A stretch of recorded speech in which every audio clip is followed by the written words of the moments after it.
For these Afghans trying to build new lives in Britain, cricket is proving a common language. Up to 200 refugees are awaiting permanent resettlement in and around Newport Pagnell in Buckinghamshire.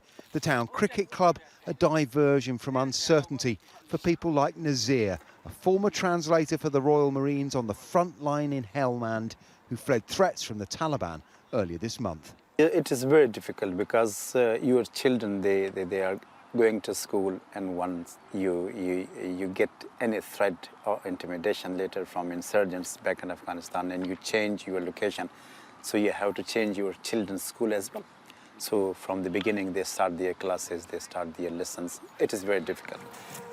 While these families wait to hear where they'll finally be housed, the local community has stepped forward. So this is just a small amount of the donations that we've received over the past, this is a week, less than a week even.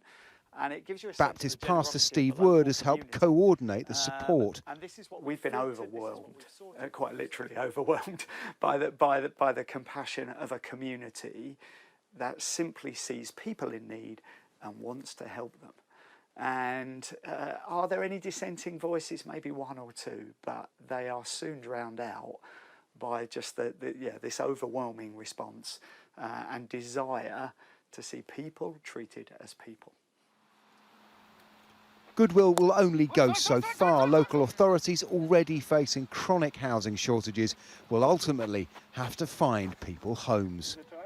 The government says it wants to offer a warm welcome to up to 20,000 Afghan refugees, offering accommodation and help into employment and education. And while communities like this are doing what they can, the agencies will have to turn that sentiment into reality, so they face major practical challenges. We don't know exactly who's coming over, what their needs are, how much support they will need, how much housing we will have to go into the market and either acquire or rent. And until we know those things, we actually don't know the financial implications. So I'm reassured that government has said they will fund this.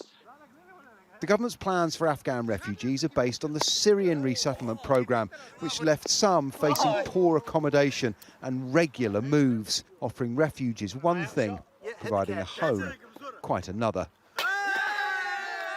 Paul Kelso, Sky News in Newport Pagnell.